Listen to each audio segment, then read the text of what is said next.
মামার ভুতু না মামার ভুতু। মা, ওইটা ভুতু দিদি, এতক্ষণ বাদে দেখতে পেলাম।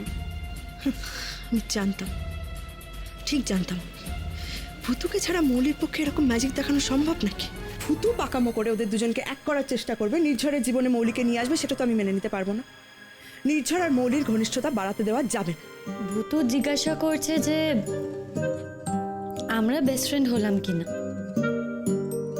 ভুতু, তুই তোর বদ্দিদিকে বল যে বন্ধুত্বটা এখানেই শেষ করা ভালো। কি ও দিদি, বিক্রম কাকু কি বললো গো? তুমি কিছু বুঝতে পেলে নাকি? তোর ভিতরম কাকুর হয়তো আমার সাথে বন্ধুত্ব রাখতে ইচ্ছে করছে না। হে বাবা, আমি এইভাবে বলতে চাইনি। বলছিলাম যে আমরা যদি সবাই একসাথে এইভাবে ভেতরে ঢুকি তাহলে ম্যাডাম ভয়ঙ্করী আমাকে প্রচুর পেটাবে আর আমাদের বন্ধুত্বটাও শেষ হয়ে যাবে। তার থেকে বরং আপনারা ভেতরে যান, আমি পরে আসছি।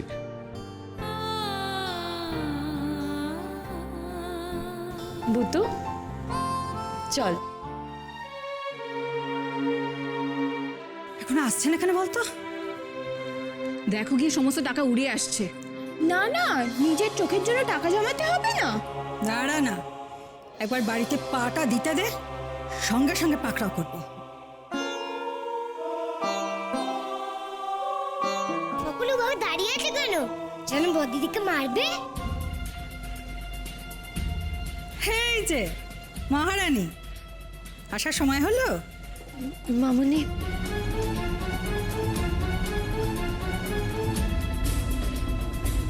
ম্যাজিক শেষ হয়েছে? টাকা কোথায়? টাকা না দিয়ে একটা পাও বাড়াবি না। টাকা দে, নড়বি না এখান থেকে, দে টাকা। দিয়ে দেবো মামুনি, আগে একবার বাবাকে একটু দেখে আসি। অত বোকা পাওনি তোমার মামুনিকে, ফেলো করি মাখো তেল। আগে টাকা দে, তারপর গিয়ে বাপের সঙ্গে যত পারিস সোহাগ করবি। দে টাকা দে। বাপরে বাপ, টাকা নয় তো, যেন চকলেট। বাবা যখন অফিস থেকে ফিরতো তখন আমি এভাবে চকলেট চাইতাম, কিন্তু গঞ্জেটি এটা একদম ভালো না। আমার মা তার জন্য আমি কত বকেছে। বলতো ভুতু কেউ বাইরে থেকে ফেরার সাথে সাথে তার কাছ থেকে কিচ্ছু চাইতে নেই। কথা কানে যাচ্ছে না বলছি যে, তাই না? যা উপার্জন করে এনেছো দেবার কথা ছিল। কথাই তো ছিল যে টাকা দিবি, তারপরে বাপের দেখা পাবি। দে টাকা দে, তা নাহলে কিন্তু আমি দেখা করতে দেবো না। দে। কথা শুনবে না তো? পাওয়াচ্ছি তোমার টাকা। টাকারা তোমরা যত আছো তার থেকে এইটুকুনি হয়ে যায় তো, প্লিজ প্লিজ প্লিজ।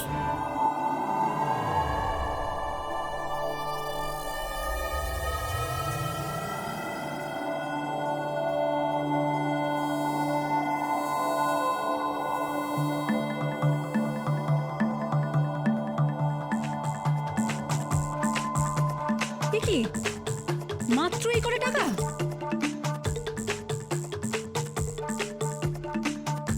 এই মৌলি, তুই কি আমাদের সাথে ইয়ার্কি পেয়েছিস নাকি? যার টাকা সবে তো ব্যাগেই ছিল। ব্যাগ ছেড়ে হাতে কুড়িয়ে বাড়িয়ে এই কত টাকাই তো পেলাম মা জননী। আচ্ছা, তো কম টাকা কেন? আচ্ছা বেশ, কম টাকা এনেছো তো বাড়িতে, বাপের সঙ্গে একটুখানি কম সময় কাটাতে পারবে। এরপর বেশি টাকা নিয়ে বাড়িতে এসো, বাপের সঙ্গে অনেকক্ষণ ধরে সময় কাটাতে পারবে। আর যদি টাকা বেশি করে না নিয়ে আসিস তাহলে বাবার ঘরের দরজায় পৌঁছতে পারবি না, কথাটা মনে রাখিস। এনে ধর।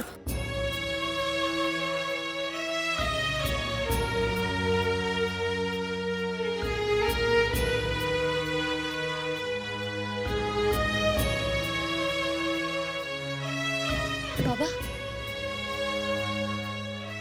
বাবা, বাবা তুমি ঠিক আছো তো? বুকে কষ্ট হচ্ছে না তো? বলো না বাবা। ঘড়ি ধরে ঠিক 5 মিনিট কথা বলবি, তারপর বেরিয়ে যাবি, কেমন? আমি পাহারায় আছি।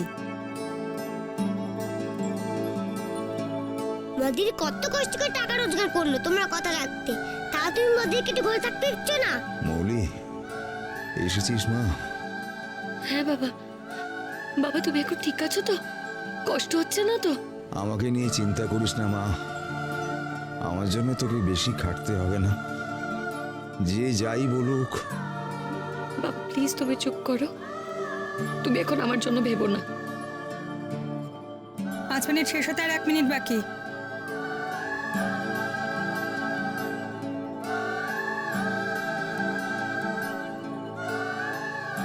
জেঠি, এবার কিন্তু আমি খুব রেগে যাচ্ছি। আমাকে কিন্তু ম্যাজিক করতেই হবে। গোল জেঠি, তুমি ঘুমিয়ে পড়ো তো প্লিজ, প্লিজ, প্লিজ।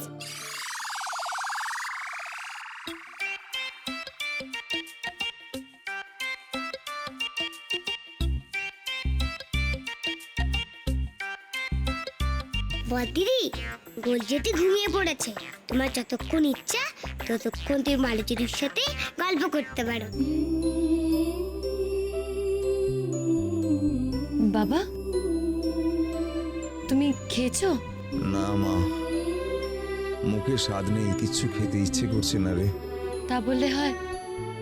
দাঁড়াও, আমি তোমায় খাইয়ে দিচ্ছি।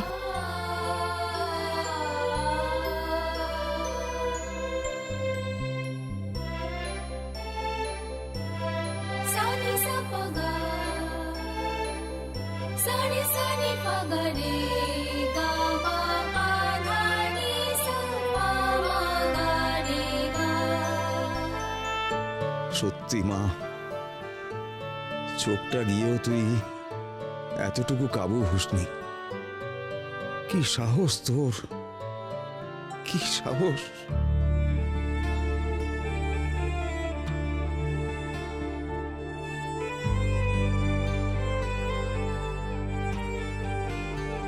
আমারও বাবা এই কথা খুব মনে পড়ছে। বাবাই মাঝে মাঝে আমায় বলতো, আজ আমার ভুতু শোনা আমায় খাইয়ে দেবে। আমি আমার বাবাইয়ের সাথে অনেক মজা করতাম। একটা তো সামান্য কবিতা হালুম, সেটাও মনে করে বলতে পারছিস না। বল। বাবা ব্ল্যাক শিপ ইয়ারু আনি বুল ইয়েসা ইয়েসা। ভুলে গেছিস? তারপরে মনে থাকবে কি করে? মন দিয়ে তো পড়াশোনাটা করিস না, যখন বলছি তখন অন্যদিকে তাকিয়ে আছিস। মাধব, ওইভাবে ওকে বকলে ও কি বুঝবে? আরোই ভুলে যাবে পড়াশোনা। আলম বাবু, তুমি আমার কাছে এসো তো। এই একটা বিপদ হয়েছে, আমার বাড়িতে আমি আমার ছেলেকেও বকতে পারবো না। অদ্ভুত। না না, আমি ওইভাবে বলিনি। দেখো, ছেলে মানুষ, আর তুমি তো ওকে এইভাবে কোনোদিনও বকাবকি করোনি। সেটাই অনিকেত, আমি তো এখন যা বলি সব খারাপ। ইনফ্যাক্ট নির্ঝরকে কিছু বলতে গেলেও তুমি। দাদা, এই দেখ, মৌলির ছবি আর ইন্টারভিউ বেরিয়েছে কাগজে। দেখি। ভুতু দিদি ছবি দেয়নি। ভুতু দিদির ছবি তো বেরোয়নি। ভুতু দিদিকে তো কেউ দেখতেই পায় না, কিন্তু মৌলিকে সাহায্য করে একটা ছোট বন্ধু, তার নাম ভুতু, এটা বেরিয়েছে। মৌলি সবার সামনে ভূতুর নাম নিয়েছে। আলম বাবু দাও দেখি।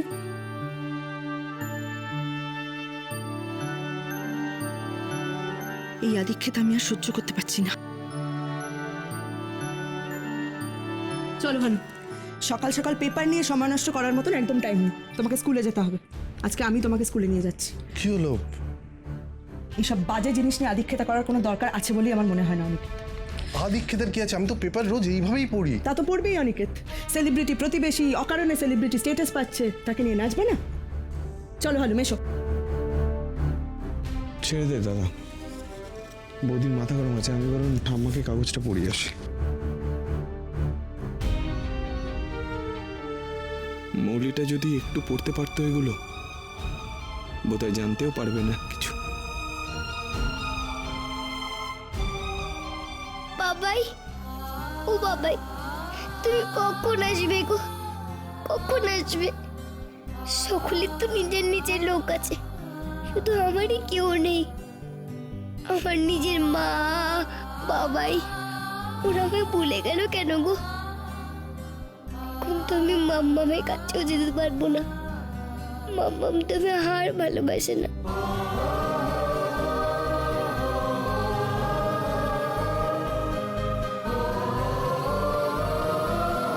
ভুতু, কাঁদছিস কেন তুই?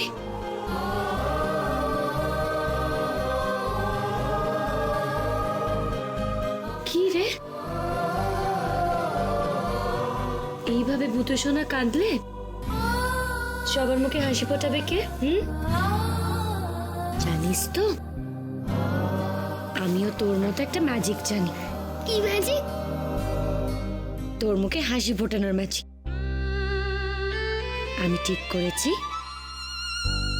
আমি তোকে পড়াশোনা করাবো। সত্যি বলতে? সত্যি তুমি আমায় পড়াবে? হ্যাঁ রে ভুতু, যারা পড়াশোনা করতে ভালোবাসে পড়াশোনা করলেই তাদের মন ভালো হয়ে যায়। এই তো ভূতুর মুখে হাসি ফুটেছে। বলেছিলাম না আমি ম্যাজিক জানি। দিদি, আমি তোর একটা জিনিস দেবো, তাতে তুমি খুব খুব খুব খুশি হয়ে যাবে। কি রে? এই যে তোমার সব টাকা, এটা তোমার ম্যাজিকের টাকা। যখন খালি গোদরেজে নিয়ে নিচ্ছিল তখন তো আমি টাকা কমিয়ে নিয়েছিলাম গো দিদি। ভূতু,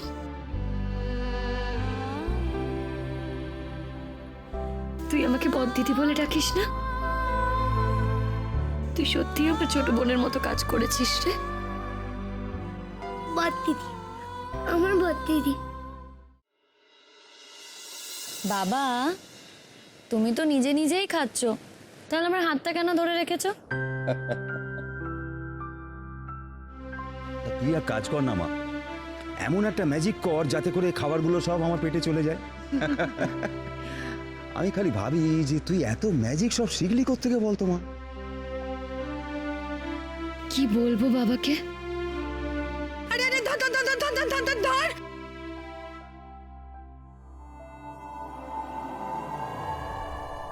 দেখি কাগজের পাতা উঠছে কি করে?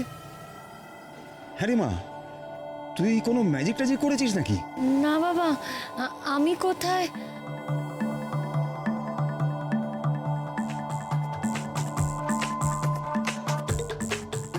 ম্যাজিক না গো ভালো জেঠু, এটা তো আমি দেখাতে এলাম। এই দেখো কি কাণ্ড, কাগজটা পড়ছিলাম, হাত থেকে একবার উড়ে গিয়ে ছুটতে আরম্ভ করলো। আরে আমি তো কাগজটা দেখাবো বলে নিয়ে এলাম। দিদি দেখো না গো, তোমার কাগজে ছবি পেরিয়েছে, কি সব লেখা আছে, আমি তো পড়তেও পারি না।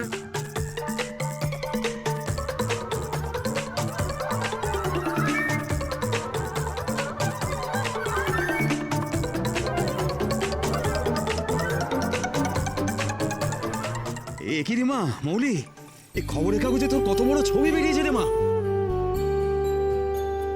সত্যি? হ্যাঁ, দেখ। আমার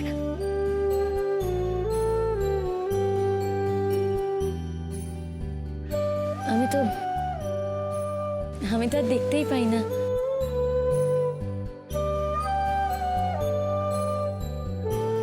এইসব তোর জন্য ভূতু, সব তোর জন্য। উবাল জেঠু পড়ো না গো কি লিখেছে। এই এই দেখ দেখ মা, দেখ দেখ কত কিছু লিখেছে, দেখ তোর নামে। তোর তো ধন্য ধন্য পড়ে গেছে মা তোর নামে, কত কিছু। সত্যি সত্যি মা, তোর জন্য আমার বড্ড গর্ব হয় রে মা, বড্ড গর্ব হয়। রাজ্যের আদিক্ষেতা, এসব শুকনো প্রশংসায় আমাদের কি লাভ? খুব তো বাবার সেবা করছো, করে যাও। এই সেবাটা চালিয়ে যেতে গেলে আসল জিনিসটা চাই, মনে রেখো। আয় চলে আয়। গোল জেঠি, তুমি কি পাচা গো? দিদি কত প্রশংসা হলো, কাগজে নাম বেরোলো, তাও তুমি খুশি হলে না? কই গো মৌলি দিদি, একজন তোমার খোঁজ করছে, তাকে বসিয়েছি। উবক দিদি কে এসেছে গো? চলো আমরা দেখি। যা মা যা, যা কে এলো দেখ, আর কত মন খারাপ করবি মা, যা দেখিস সাবধানে। কি গো দিদিকে খুঁজছিলে কেন? এই তো দিদি। নমস্কার। নমস্কার। বসো দিদি। আমি একজন শো অ্যারেঞ্জার, বিভিন্ন জায়গায় আমি শো দিয়ে থাকি। আপনার সাথে একটু কথা ছিল আমার। হ্যাঁ দাদা বলুন। তুমি দিদিকে দিয়ে ম্যাজিক শো করাবে? খুব ভালো করে শো কাকু। দাঁড়াও দাঁড়াও, তুমি গল্প করো, আমি তোমার জন্য মিষ্টি নিয়ে আসি। বাড়িতে নতুন এসছো, মিষ্টি না খেয়ে তো যেতে পারবে না, এটা আমার ঠাম্মি বলতো। তুমি বসো বাপু। কই গো, কে কোথায় আছো? বাড়িতে লোক এসছে, মিষ্টি দাও। হ্যাঁ দাদা বলুন, কি বলছিলেন?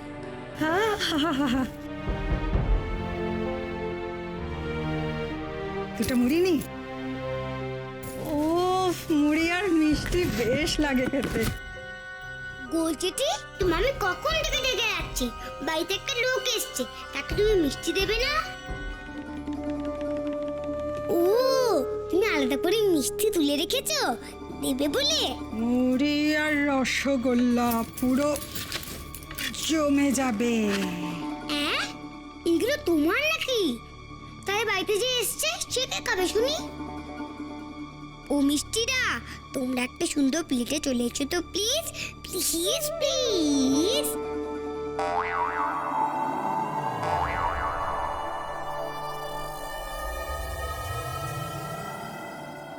আরে তুমি মিষ্টি খেতে গেলে আর আমি নিয়ে নিলাম।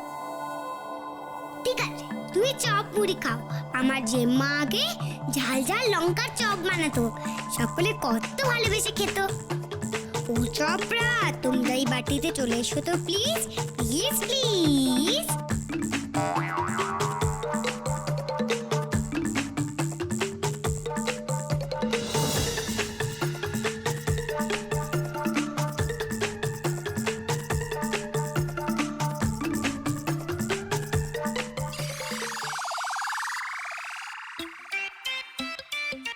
ঝাল ঝাল মিষ্টি ঝাল লাগছে কেন?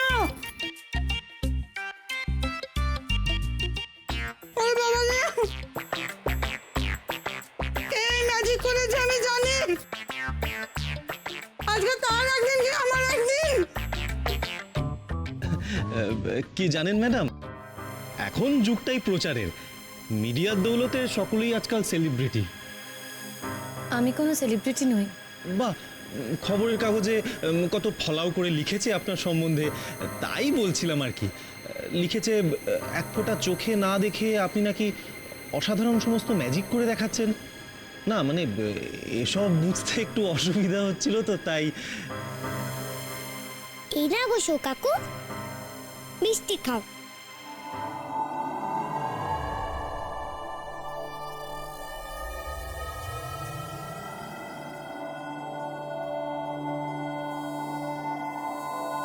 মৌলি, মৌলি, আরে তুই ম্যাজিক করে আমার মিষ্টি পাল্টে দিয়েছিস। জ্বালা, এখন জিপটা চলে গেল, জ্বালা করছে। দেখ আজকে তোকে আমি কি করি, তুই দেখ। গোল জেঠি, তুমি বাইরে লোকের সামনে ঝাঁটা নিয়ে এসছো। ও ঝাঁটা তুমি ফুল হয়ে যাও তো প্লিজ, প্লিজ প্লিজ।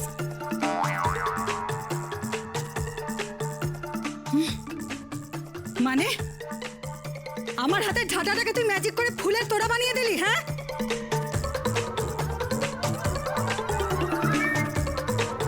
ওরে বাবা, এত রাগী মানুষের হাতে ফুল মানায় না।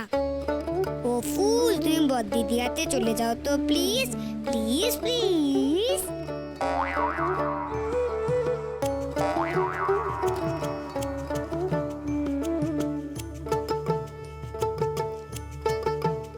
ইয়ে মানে আপনি শুনুন, আমার সব দেখে শুনে নিলাম ম্যাডাম, আর কোনো সন্দেহ নেই। আপনার প্রতিভার তো তুলনাই হয় না ম্যাডাম, অসাধারণ অসাধারণ। আপনাকে আপনাকে আমি প্রচুর শো দেবো, প্রচুর শো। আর প্রত্যেক শোয়ে আপনাকে আমি 30,000 টাকা করে দেবো। 30,000। আপনি আপনি আমাকে দেখানোর জন্যই এগুলো করলেন না, যাতে আমি যাতে বিশ্বাস করি, তাই না? অসাধারণ অসাধারণ অসাধারণ অদ্ভুত। কাকু, মিষ্টি কে যাও। কাকু কোথায় যাচ্ছ, দাঁড়াও।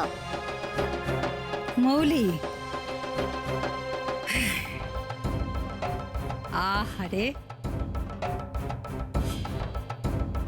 বেচারি, কত কারসাজি করলি তবু শেষ রক্ষা করতে পারলি না। একটা শো করে তুই 30,000 টাকা পাবি, এই কথাটা আমি কানে শুনে ফেলেছি। একটা টাকাও যদি এবারে তুই আমার হাতে কম দিয়েছিস, তাহলে তোর কি অবস্থা করবো সেটা বুঝতে পারছিস তো? হ্যাঁ,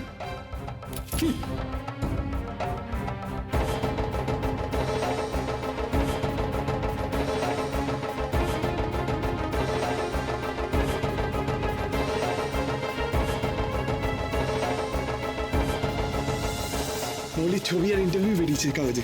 দেখি। ভুতু দিদি, ভুতু দিদি ছবি দেয়নি। ভূতু দিদির ছবি তো বেরোয়নি। ভূতু দিদিকে তো কেউ দেখতেই পায় না, কিন্তু মৌলিকে সাহায্য করে একটা ছোট বন্ধু, তার নাম ভূতু, এটা বেরিয়েছে। মৌলি সবার সামনে ভূতুর নাম নিয়েছে। আমি বলবো দাও দেখি।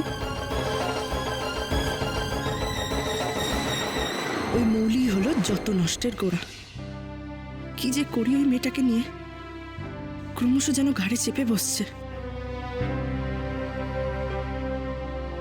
ও খোকা, আরে এদিকে এসো, এদিকে এসো, এদিকে এসো।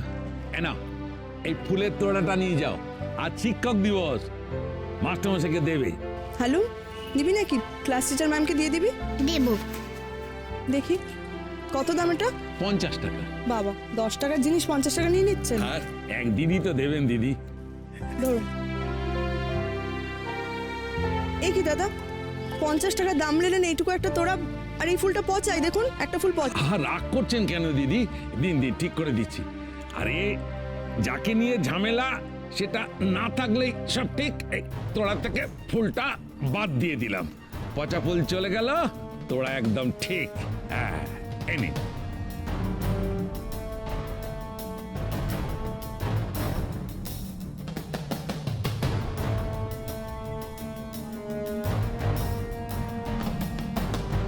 বাহ, এটা তো আপনি একটা দামি কথা বললেন। যাকে নিয়ে ঝামেলা তাকে উপরে ফেলতে পারলেই তো সব সমস্যার সমাধান।